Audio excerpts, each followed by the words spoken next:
Good afternoon and welcome to the September Crop Production and WASDE briefing. My name is Lance Honig and I serve as chair of the Agricultural Statistics Board at NASS. This briefing is for the Secretary of Agriculture and other policymakers at USDA to better understand the content and context of today's reports.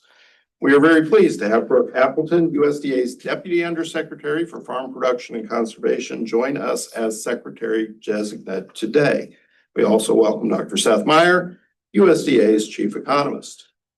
I would like to share that we do have quite a few visitors with us today. We've got folks from the Indiana Farm Bureau, Iowa Farm Bureau. We've got folks from the House Ag Committee and a number of employees from all across USDA. So welcome to everybody joining us both in the room and online today.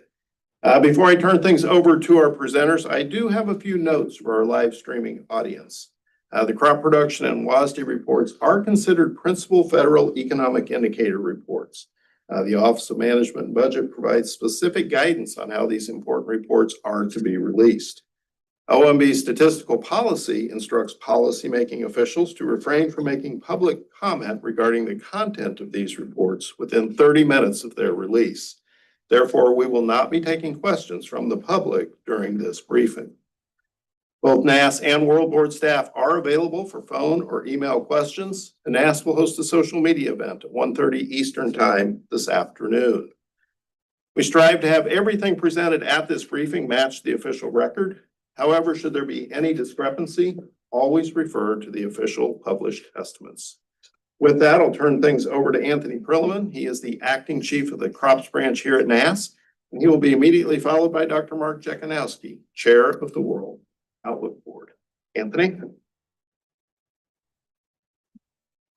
Thank you, Lance, and good afternoon. I too want to welcome all those who joined us in person today, as well as those who dialed in online. So like Lance said, I will be covering the September crop production. It includes updated production forecasts for the nation's major row crops, including corn, soybeans, and cotton. Now, before we get into the numbers in today's report, let's first look at the multiple data sources that we use to establish the estimates. Let's start with our Ag Yield Survey. That is an operator-reported survey. Now, in September, the sample size was 7,600. Data collection occurred between August 30th and September 9th. Now, for this survey, we asked producers to report their expected yield as of September 1st, or in some cases, their actual yields, since harvest is underway in some areas of the country. Now, for corn and soybeans, we also conducted our objective yield survey. This will be the first one that we have done for the year. Now, for this survey, instead of surveying farmers, we survey corn and soybean fields. We send trained enumerators into the fields who lay out 2 units and make measurements and counts on a monthly basis throughout the growing season. As the crop matures, part of the samples are harvested and sent to the NASS lab for analysis. And this month, we surveyed nearly 3,100 corn and soybean fields across the major producing states between August 25th and September 1st. Now, in addition to this survey work, we also utilized satellite data for both acreage and yield estimation this month. Now, for yield, this is primarily for corn and soybeans in the Corn Belt. As you can see on the slide, the imagery we utilized was through August 28th. And this is NDVI or vegetative index information that we use to model yields. And then lastly, this month, we again reviewed FSA certified acres in combination with survey data, satellite imagery, and other administrative data to determine if we needed to revise our previously published planted and harvested acreage estimates for the commodities that are included in today's report. And we'll talk about that process in an upcoming slide.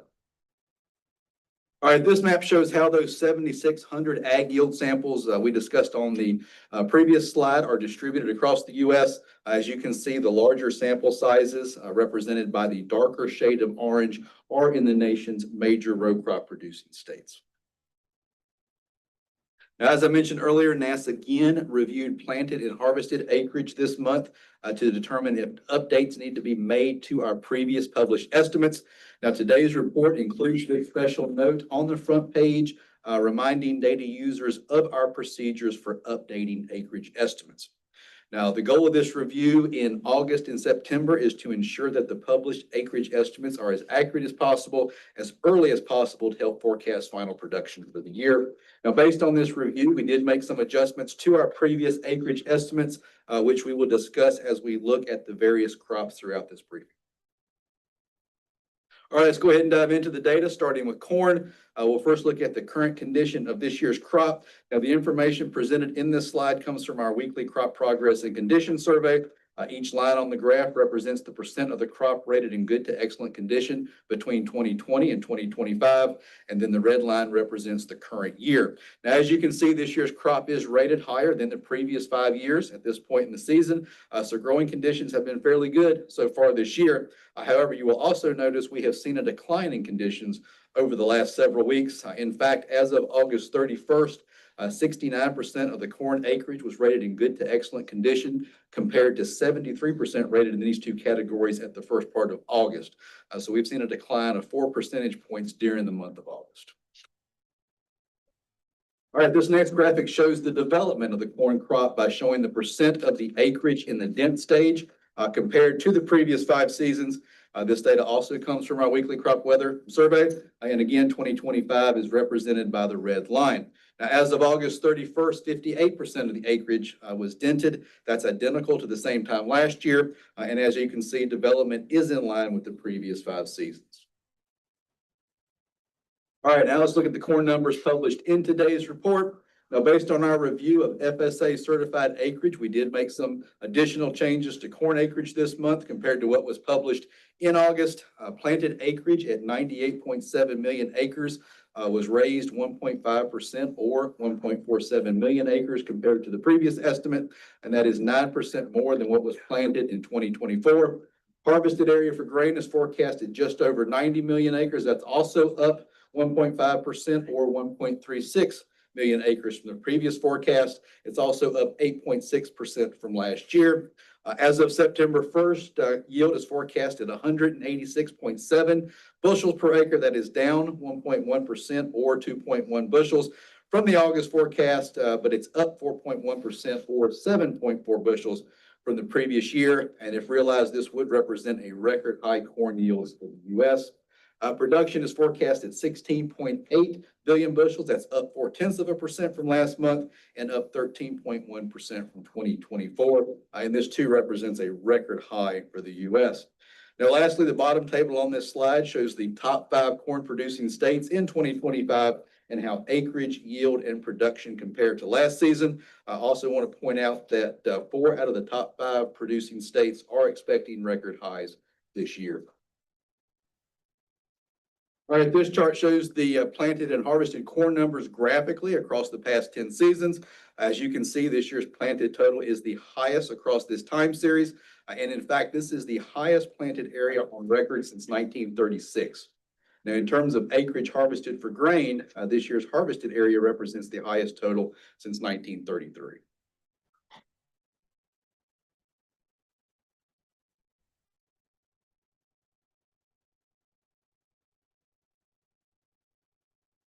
All right, looking at the average U.S. yield over the past 30 years with the trend line plotted, you can see how this year's forecasted record yield of 186.7 bushels compares to the previous years in trend. The current yield forecast represents the 3rd consecutive year of higher yields and is above trend. All right, let's now take a look at the current yield forecast by state. Now, let me give you first an overview of how to read this map since we will use the same layout throughout the presentation. The top number in each state represents the value as indicated in the title. For this map, that is the state's current corn yield forecast. The bottom number represents the percent change from either the previous estimate or the previous year. This map is comparing back to our August forecast. States colored in blue are showing an increase from the previous month, whereas the states colored in red are showing a decrease. And then the darker the shade, the greater the percent change. States colored in gray are unchanged from the previous month. Now, if you see a pound sign beside the top number, that represents a record high for the state, whereas an ampersand represents a record low. Now, looking across the country, you see yield reductions from last month throughout the Corn Belt, Northeast and Delta, but many southern states are actually up from August. And as of September 1st, we are forecasting record high yields in Georgia, Idaho, Illinois, Indiana, Iowa, Minnesota, South Carolina, South Dakota, Virginia, and Wisconsin. Now, this map is also showing the current corn yield forecast by state, but now we are comparing it to the final 2024 average yields. That you can see the year-over-year changes. As you can see, there's a lot of blue on this map, indicating better yields this year compared to last season. Now, this next graphic just highlights some of the information we received from the satellites. These are the modeled corn yields based on the NDVI, or normalized difference of vegetation index. For this particular slide, the deeper purple and blue tones on the map represent higher yields, whereas the orange and red tones represent lower yields. And this map gives a good visual of where the higher yields and lower yields are across the growing area. All right, this slide provides some additional information from our corn objective yield survey, which I mentioned earlier. The vertical blue bar on the chart represents the ears per acre as measured by the survey. The red dot represents the yield forecast for the 10-state region that we conduct the objective yield survey in. As you can see on this graphic, the September ears per acre at 28,700 is comparable to previous seasons. All right, this chart shows U.S. corn production over the last 10 seasons, so that you can see how this year's forecasted record production of 16.8 billion bushels compared to the previous 9 years. Now, to put this year's forecasted production in perspective, the previous record in the U.S. occurred in 2023 at 15.3 billion bushels. This year's expected production would be 9.6% or 1.47 billion bushels above that. So expectations are for a very large corn crop this year. All right, let's now look at how today's NASS production forecast compares to pre-report industry expectations. And now on this chart, each blue dot represents an individual industry member's published expectation of corn production. The red square represents the NASS production forecast of 16.8 billion bushels. Now, as you can see, the NASS forecast falls just above the range of expectations, so it probably will be a surprise to many today. All right, next we'll look at soybeans, starting with the current condition of the crop. Again, we're looking at the percent of the acreage rated in good to excellent condition, with the red line representing 2025. As of August 31st, 65% of the acreage was rated in good to excellent condition. That's identical to the percent of the crop rated in these two categories at the same time last year. However, like corn, we did see a 4% decline in the percent of acreage rated in good to excellent condition over the last month. This graphic shows how this year's crop is developing by showing the percent of acreage dropping leaves compared to the previous 5 seasons. Now, as of August 31st, 11% of the acreage was dropping leaves compared with 12% at the same time last year. But as you can see, 2025 falls within the range of the previous 5 years. So this crop is developing at a normal pace. Now, looking at today's soybean numbers, now like corn, we also made changes to our previous soybean acreage estimates based on current FSA certified acreage data. Planted acreage at 81.1 million acres was raised 0.3% or 210,000 acres from the August estimate, but it's down 6.8% from last season. Harvested acres are forecast at 80.3 million acres. That's also up 0.3% from the previous forecast, but 6.7% below last year. Now, as of September 1st, yield is forecast at 53.5 bushels per acre. That's down 0.2% or 1/10 bushel from the August forecast, but up 5.5% or 2.8 bushels from the previous season. If realized, this would represent a record high U.S. soybean yield. Production is forecast at 4.3 billion bushels. That's up 0.2% from last month's forecast, but down 1.5% from 2024. Now, like corn, 4 out of the 5 top soybean producing states are expecting record high yields this year. Now, looking at soybean acreage over the last 10 seasons, You can see that this year's acreage is down from the previous year, as you would expect with the large increase in corn acreage. You can also see that it represents the lowest acreage in the U.S. since 2019. Now, here's how today's forecasted yield of 53.5 compares to previous seasons. As you can see, it is up from last year and above trend. All right, looking at how the current yield forecast compares to the August forecast by state, you can see that most states in the eastern part of the United States are down from last month, mainly due to dry weather conditions, but yields are up in a lot of the Great Plains states due to favorable weather conditions. As of September 1st, we are forecasting record high soybean yields in Arkansas, Georgia, Illinois, Indiana, Iowa, Michigan, Minnesota, Missouri, and well, this chart is just showing the year-over-year changes to soybean yields by state. Like we saw in corn, there's a lot of blue on this map, again, indicating better yields this year compared to last. Now, we also model soybean yields based on the information that we received from the satellites. Like we saw on the corn map, the deeper purple and blue tones represent higher yields, whereas the orange and red tones represent lower. Now, this slide provides some information from our soybean objective yield survey. For this chart, the vertical blue bar represents the number of pods per 18 square feet as measured by the survey. Again, the red dot represents the yield forecast for the 11-state region that we conduct the objective yield survey in. And as you can see on this graphic, this year's pod count at 1,923 is the highest on the chart. And then quickly, this is how today's production forecast of 4.3 billion bushels compares to the previous 9 seasons. All right, now today's soybean production forecast is probably not much of a surprise since it falls within the range of industry expectations. All right, next we'll look at cotton. Again, we'll start by comparing the condition of this year's crop to the previous 5 seasons. Now, as of August 31st, 51% of the cotton acreage was rated in good to excellent condition compared to 44% rated in these 2 categories at the same time last year. And as you can see, only the 2021 crop was rated higher than this year's crop at the same point in the season. Now, looking at cotton development in terms of the percent of acreage with bolls opening, you can see that this year is in line with the previous 5 seasons.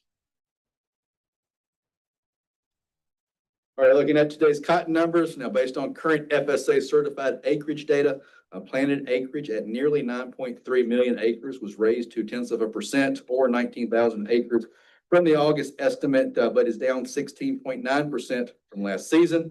Harvested acres are forecast at 7.37 million, also up 0.2% from the August forecast, but down 5.6% from last year. Yield is now forecast at 861 pounds per acre. That is down 0.1% or just 1 pound per acre from the previous month's forecast and down 2.8% or 25 pounds from last year. Production is forecast at 13.2 million bales. That's up 0.1% from last month, but 8.2% below 2024. Now, looking at cotton acreage over time, you can see that this year's planted acreage is the lowest on the chart. And in fact, this is the lowest planted acreage since 2015. Now, looking at the relationship between planted and harvested cotton acres, you can see we are expecting less abandonment this year compared to the previous 3 seasons. Now, comparing this year's yield to previous seasons, you can see this is the 3rd consecutive year of decreasing yields and the 3rd straight year under trend. Now, looking at how this year's forecasted yields compared to the August forecast by state, you can see it's a fairly mixed bag of states increasing, decreasing, and remaining unchanged. I do want to point out we are forecasting 1 record high yield this year, and that is in Missouri. And then real quickly, this map shows the year-over-year yield changes by state.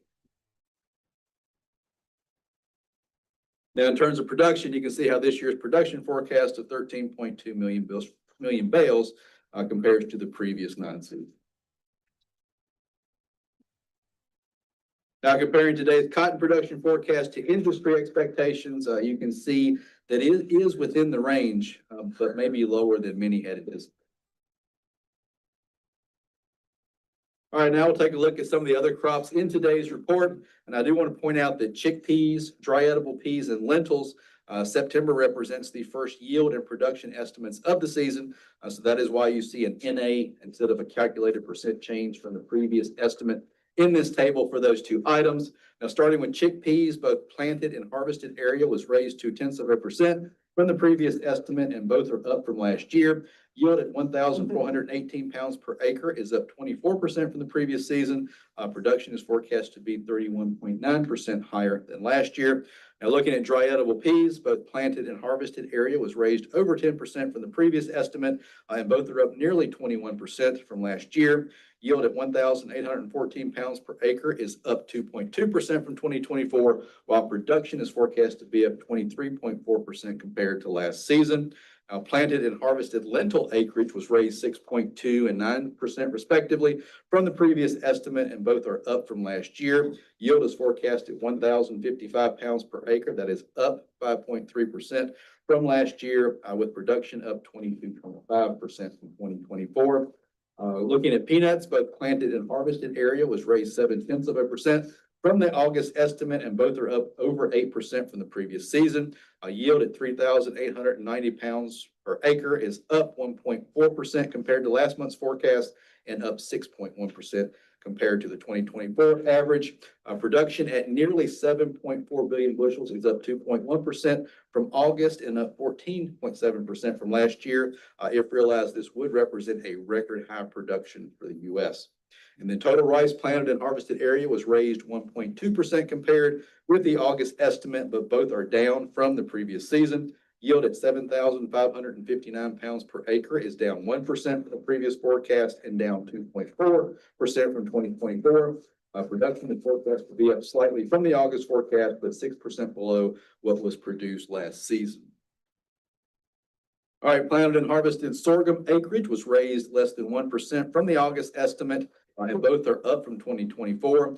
As of September 1st, yield is forecast at 70.4 bushels per acre. That's up 2% or 1.4 bushels from August, and up 14.8% or 9.1 bushels compared to last year.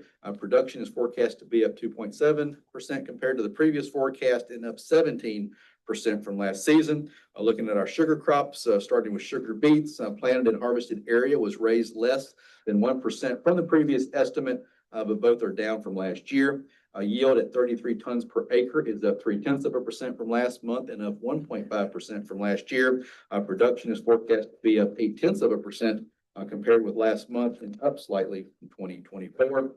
Looking at sugarcane, harvested area was raised 0.9% from the previous forecast, and up 1.8% from last season. Yield is forecast at 36.7 tons per acre. That is up 0.5% from the August forecast, but down 1.9% from 2024. And production is up 1.3% from August, and down slightly from last year. And then lastly, tobacco harvested area was raised 0.5% from the previous forecast, and is up 1.9% from last season. Yield at 2,209 pounds per acre is up 2.3% from last month, and up 13.7% from last season, while production is forecast to be up 2.8% compared to last month, and 15.9% higher than last season. All right, this slide includes the final two crops that we'll be covering today, and they both represent production specifically in California. Navel orange production in California is expected to total 1.6 million tons or 40 million boxes this year. That is up 5.5% from the previous season. Now, this month's forecast is based on objective measurement surveys conducted from mid-June to the beginning of September. Now, the objective measurement survey indicated that fruit set was down 9% from last year, but the average fruit size was up 6% from 2024. And then just a reminder, harvest in California is expected to begin in October. Now, for walnuts, California is our only estimating state. Production in 2025 is forecast at 710,000 tons. That is up 17.7% from 2024. Now, this slide just highlights a few of the upcoming reports the rest of September and into October. September 19th, we'll be releasing our cattle on feed report. September 25th, hogs and pigs. September 30th will be agricultural prices, along with our grain stocks and our small grains annual summary. On October 1st, we'll put out our CARES report as we normally do, and then we'll be back here on October 9th for another crop production report, as well as a cotton ginnings report. Also want to let you know that on October 21st, we will be having our USDA Fall Data Users Meeting in West Des Moines, Iowa, to share recent and pending statistical program changes with the public. This will be a hybrid event, and information pertaining to registration will be coming soon. As mentioned earlier, Lance will be on X at 1:30 today. That chat, building any questions about the numbers in today's report. So that concludes the 2025 September crop production report briefing. As a reminder, today's reports and all NASS reports and data can be found on our website. So with that, I will turn it over to Mark, who will cover the WASDE. All right, thank you, Anthony.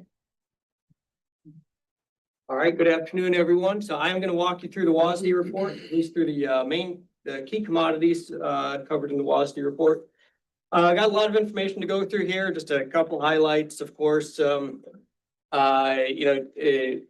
information we just got from NASS this morning is going to play a big role in our domestic and global balance sheet updates this month. We're going to talk a little bit about wheat production in Australia, and then a bit of a focus on the Black Sea region too, corn and sunflower seed production there.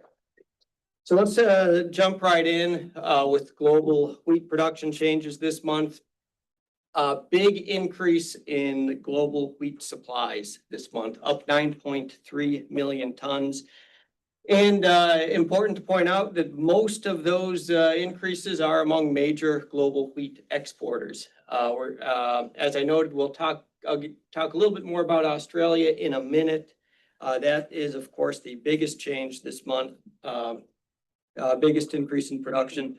A few of the other noteworthy ones, European Union production raised 1.8 million tons. That is based on government data, mainly increases in Romania, Bulgaria, and Germany.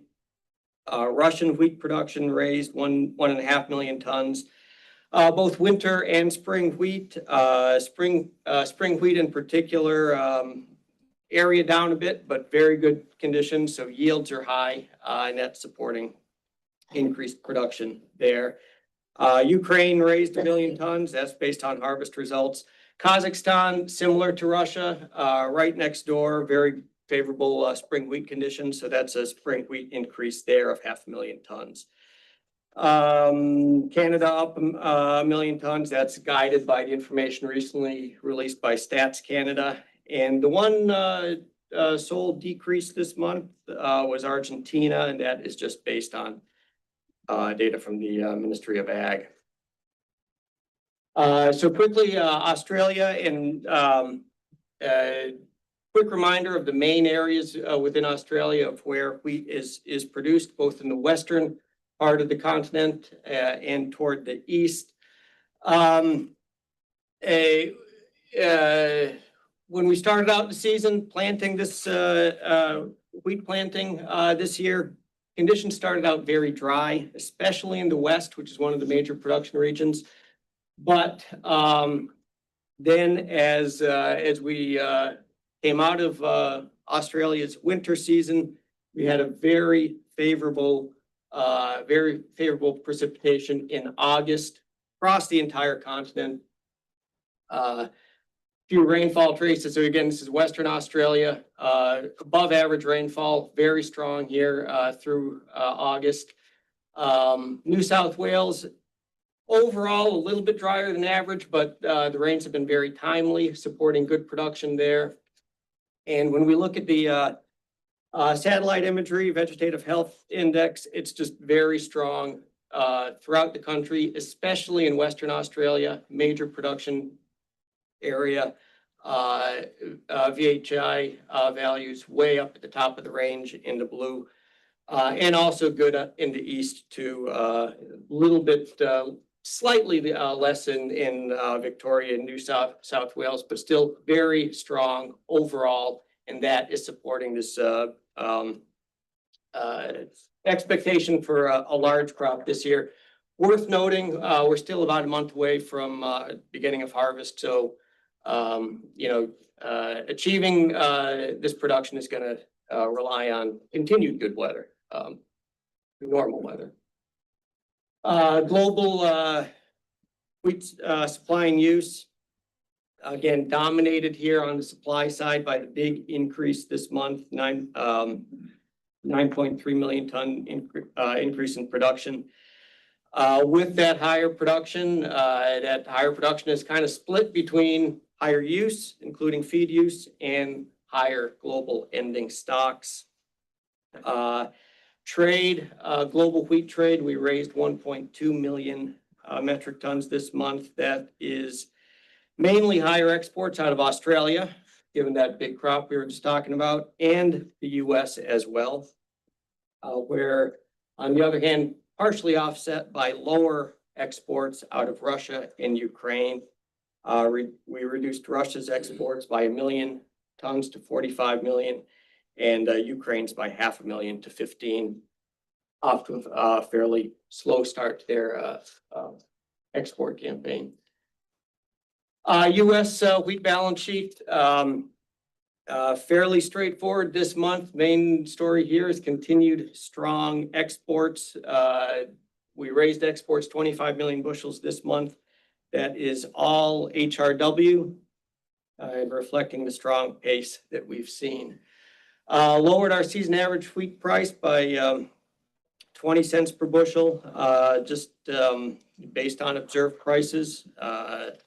NASA's July wheat price fell below $5 for the first time since October 2020. And so that's, we're seeing some pressure in the market, and we have roughly a third of the crop marketed at this point. Moving on to rice, global rice production, not a whole lot to talk about here. Small adjustment in Australia. That's just based on ABARES data. It's an area adjustment, and Vietnam, small decrease there based on information from FAS Post. Global rice balance sheet. A couple things to note here. You'll see the increase in beginning stocks this month, 1.2 million tons. A couple things driving that. One, we lowered India's back year exports by 1 million tons. So that is part of that increase in beginning stocks.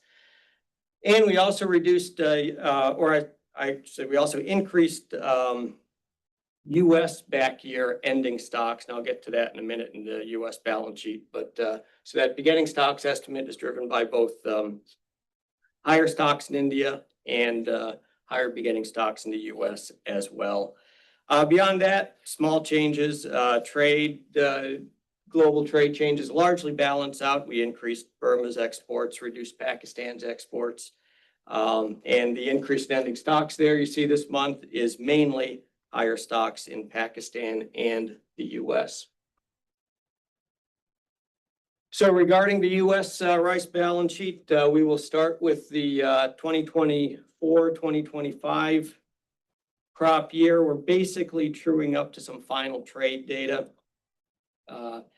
Raised our imports 800,000 hundredweight to a new record, 49.3 million.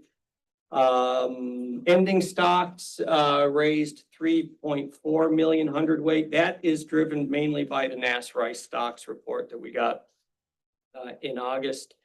And then domestic use, largely a residual after accounting for the ending stocks report.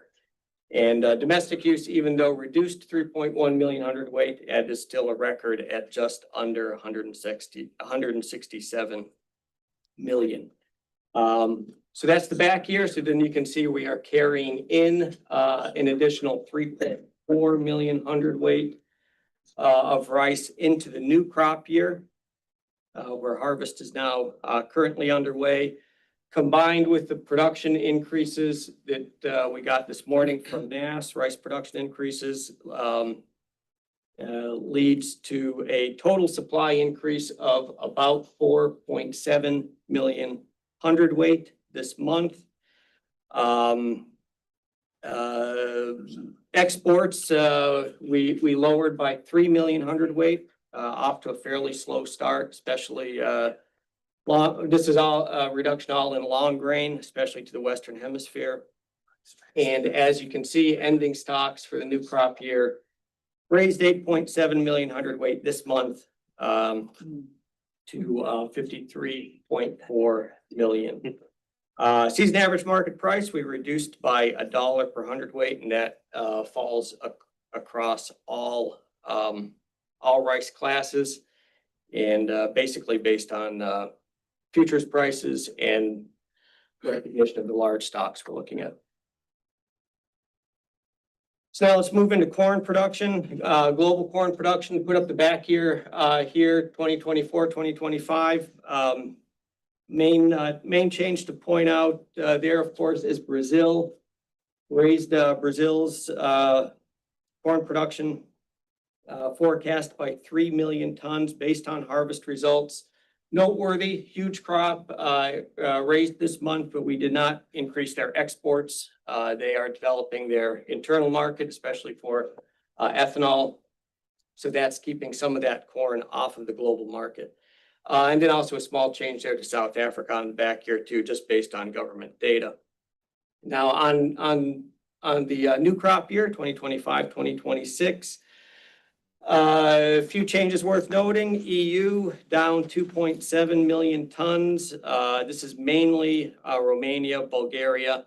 Similar story that we had last month, very dry in the southeastern part of the EU.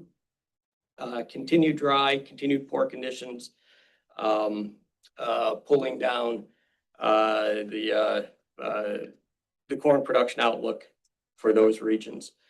Russia, we're going to talk about in just a minute too, a little bit more detail there. We reduced Russia's corn crop by 900,000 tons and raised India by 1 million tons, just based on good weather conditions in some of the major corn growing regions of India. And then, of course, we'll talk about the United States when we get to that balance sheet.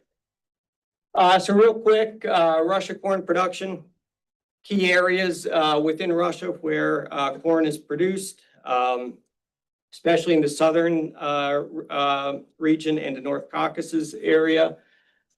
The basic weather story that we've observed throughout the growing season in Russia is that conditions started out relatively good across most of the major growing regions in Russia, but you can see there toward the west of Russia in Ukraine, some dry conditions in June, and then essentially those just extended eastward into the primary, into some of the primary corn production regions in Russia into the critical month of August.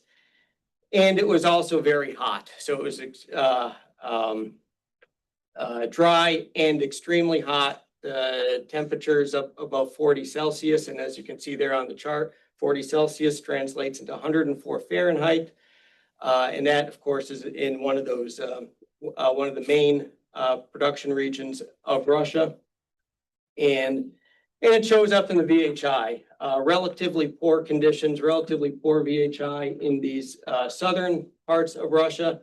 But noteworthy that once you go north, the line between poor conditions and really quite good conditions is quite stark. Still a lot of corn production in these regions, the Volga district and the central district. But that southern part of Russia really got scorched by the heat and high temperature. And you can see Ukraine as well. Pretty poor VHI conditions in the eastern part of the country. So you might be wondering what that might mean for Ukraine as well, poor conditions there. Most of the regions of Ukraine that suffered through this heat and dry conditions are sunflower production regions. So that is where the biggest impact, commodity impact is for Ukraine, lower sunflower production. Actually, wait, let me back up for just a minute. And just to point that out, so again, this mainly sunflower production area, Most of the corn in Ukraine is grown in these areas where the VHI is actually quite strong. Northern Ukraine and a little bit more toward the east. So, excuse me. So with that, Russian corn production lowered this month, down 6% from last month, virtually unchanged year over year. And Ukraine sunflower seed lowered 6% from last month and down about 2% from last year. All right, now back to corn, global corn supply and use balance sheets. Two things to point out here on the back here, we lowered China's imports. Also worth noting, higher ending stocks in the back here. That is mainly higher stocks in Brazil and the US carrying into the new crop year, 2025, 2026. Feed use down 700,000 tons. That, not too surprisingly, is mainly lower feed use in the EU and Serbia, where we reduced the size of those crops. Partially offset by higher feed use in India, where we raised the size of that of India's crop. In terms of trade, so overall, global corn exports raised this month, but we're seeing lower exports out of the EU, Russia, and Serbia, offset by higher, much higher exports from the US. And speaking of the US balance sheet here, again, put up the back year as we kind of start to wind down the back year balance sheet, really mainly truing up to observed trade data, lowered at imports 5 million bushels. Ethanol production, we lowered 35 million bushels. That's based on EIA, Energy Information Administration weekly data that showed a little bit softer ethanol use or ethanol production than we had been anticipating. So that shows up in that back year change for corn use for ethanol. And then exports, we raised again in the back year 10 million bushels based on a strong August export sales base. And when you work that all the way through the balance sheet, ending stocks raised 20 million bushels carrying into the new crop year. Relatively small production change based on what you saw from Anthony just a few minutes ago, as the higher harvested area is offset, mostly offset by lower yield production, leaving production up 73 million bushels. But the big story, especially on the looking into the new crop year, is the very strong export base. We raised US corn exports 100 million bushels, seeing a slower than expected pace out of Brazil. A lot of opportunities here for US export growth, and that's what we're expecting to see. So based on all these changes, production essentially offset by our higher export forecast leaves ending stocks down just 7 million bushels, and we made no change to our season average market price. All right, let's now move into soybeans.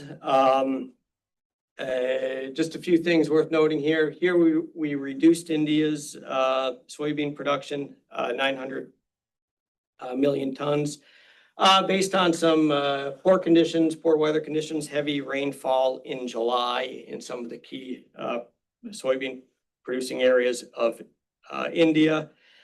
Also not listed on countries not listed on this slide, but worth noting, we also reduced EU and Serbia soybean production, consistent with that change in their corn production forecast as well. And we raised Russia's soybean production forecast based on an area change. And then also, as you can see, we raised US production is up as well. So regarding the global soybean supply and use, kind of a lot going on here, but let's start with beginning stocks down 1.6 million tons. That is driven largely by higher exports from Argentina in the back year. Strong exports and historically strong export registrations expecting that that export strong pace is going to continue for Argentina. With Argentina exporting more soybeans, they're crushing less. So global soybean crush is down in both Argentina and India, given India's smaller crop, but that's partially offset by higher crush in the US. We'll talk a little bit more about that when we get to the US balance sheet. Soybean trade, again, higher exports out of Argentina, Russia, and Canada, offset by lower exports by the US. So ending stocks down, global ending stocks down 1 million tons, and that is largely lower ending stocks in Argentina, offset by higher stocks in the US. So regarding the US balance sheet, again, as I noted before, maybe the most noteworthy change this month is the strong crush data that we've seen. So we raised US soybean crush 15 million bushels. Of course, we incorporated the soybean production changes from NASS this morning, fairly negligible in terms of total US soybean production. But with that higher crush US crush forecast and a lower US export forecast, ending stocks, US soybean ending stocks were raised 10 million bushels. With the higher US soybean crush, that's largely driven by export demand, soybean meal export demand, which I'll show you in just a minute in the next slide. And again, on the export side, lowered exports 20 million bushels this month. Again, seeing increased competition from Argentina and Russia, and to some extent Canada as well. And noting that we've so far seen no export sales to US export sales to China. Reduced our season average soybean price by 10 cents per bushel down to $10 even as of this month. And soybean meal supply and demand balance sheet. We don't often include this in the briefing, but just worth noting here, the very strong export demand for soybean meal raised it in the back year, 200,000 short tons, expecting that to continue, that strength to continue into the new crop year. So we raised our forecast by 500,000 short tons for the new crop year. All right, into cotton. A few things here worth noting.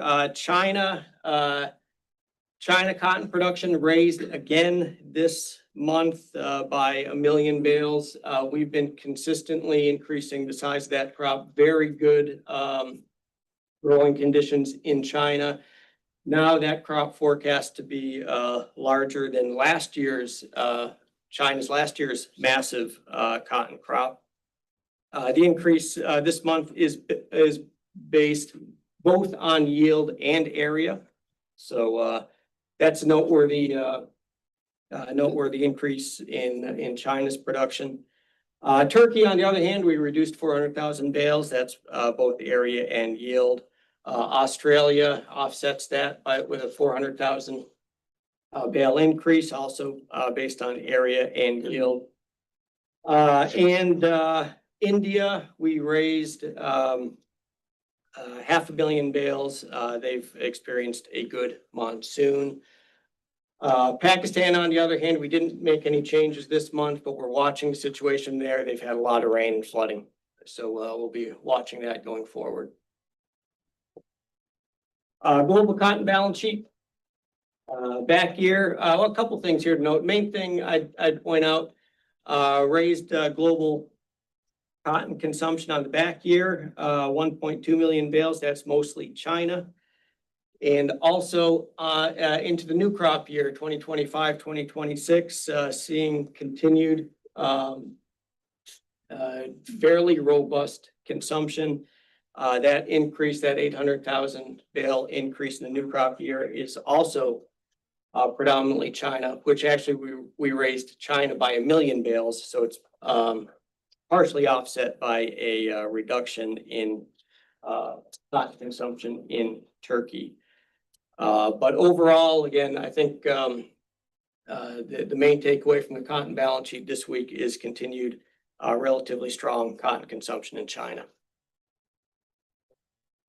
U.S. cotton balance sheet, hardly anything here to talk about. The small changes we got from NASS this morning in terms of U.S. production balance out to a negligible change that just falls into the unaccounted category of our balance sheet. No other changes to any of the other balance sheet variables or our season average market price.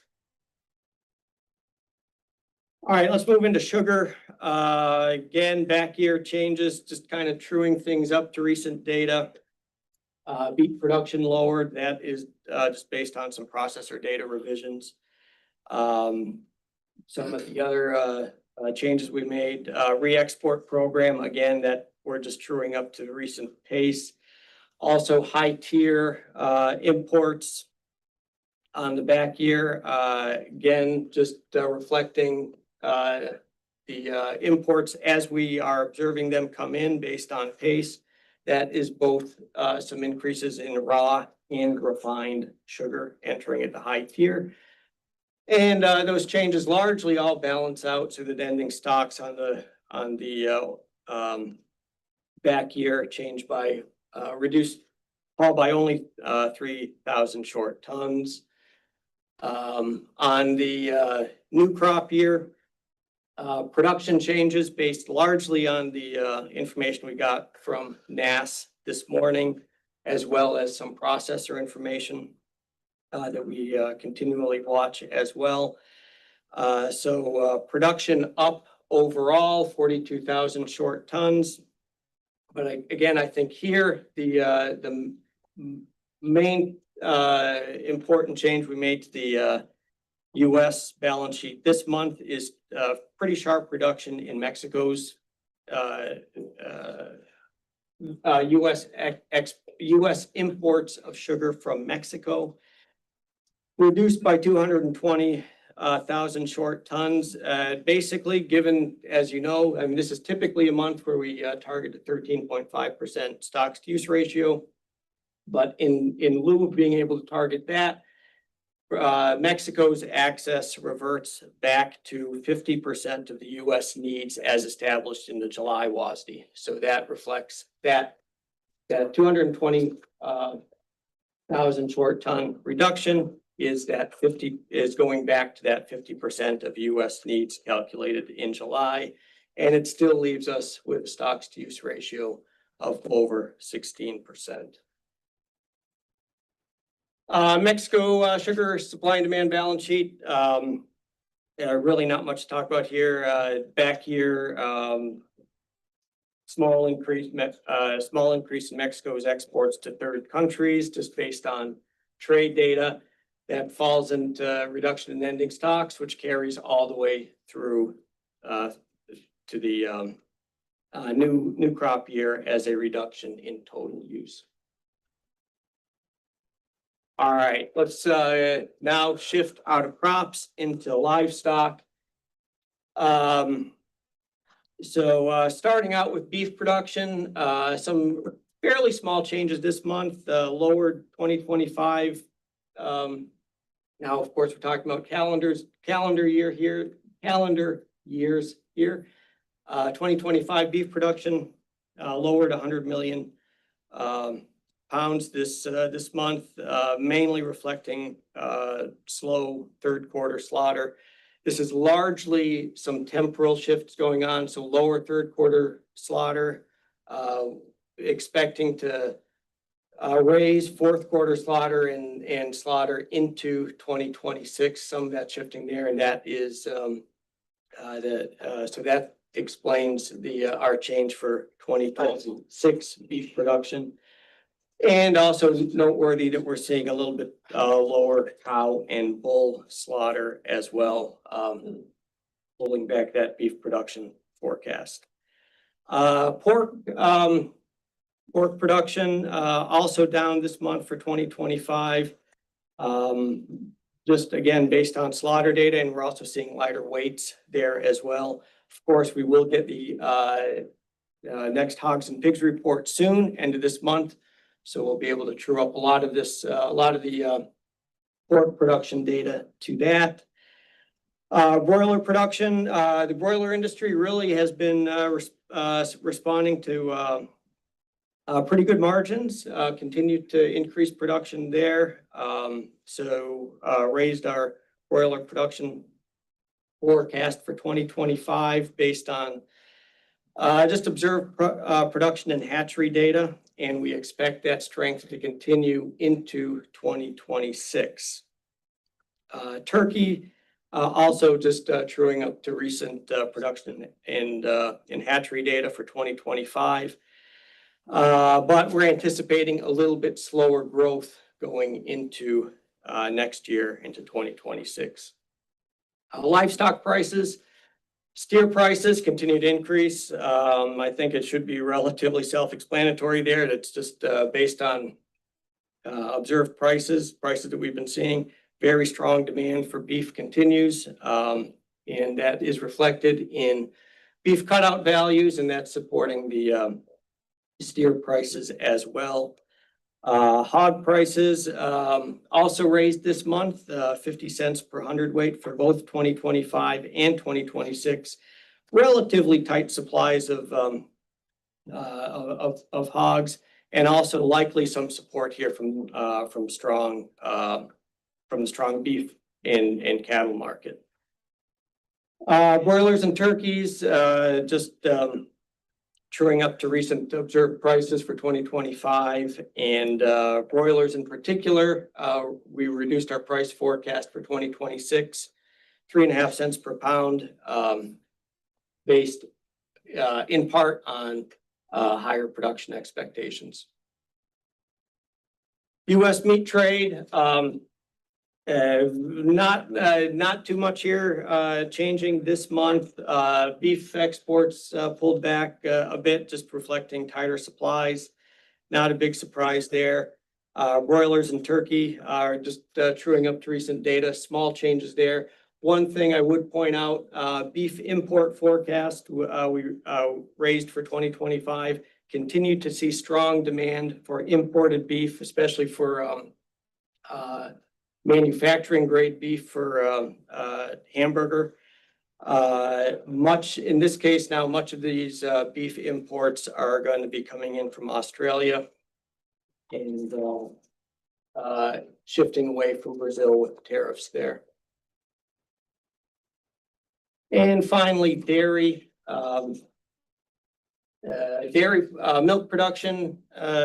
Milk production forecast raised for both 2025 and 2026, based on the NASS milk production report, primarily larger inventory and higher productivity, higher milk per cow, supporting those increases as well. In terms of dairy trade, I would kind of summarize it by saying we're still very competitive in butter and cheese markets, and that's why you're seeing in here, in this month in particular, increased export forecasts and reduced import forecasts for those product categories, especially on a fat basis. And finally, US dairy product prices generally had been weakening across all of the major product categories since last month. Strong availability, large dairy supplies, but worth noting that these prices are coming down from historically high levels. So kind of just readjusting based on those large supplies. And with the downward adjustments in those product prices, the class prices fall directly from that. And the all milk prices follow those class prices. So the all milk price for 2025 was reduced 65 cents per hundredweight this month. And for 2026, it was lowered $1.50 per hundredweight to $20.40. So those all milk prices are down, but it is worth noting that we expect that dairy production margins remain strong, driven in part by relatively low feed costs. And I'm going to wrap it up there. Hope you all, hope this helped to give you a little bit of an understanding of what's in this month's WASDE. Thank you all for attending, and for those of you online, thank you for attending as well. See you back here next month.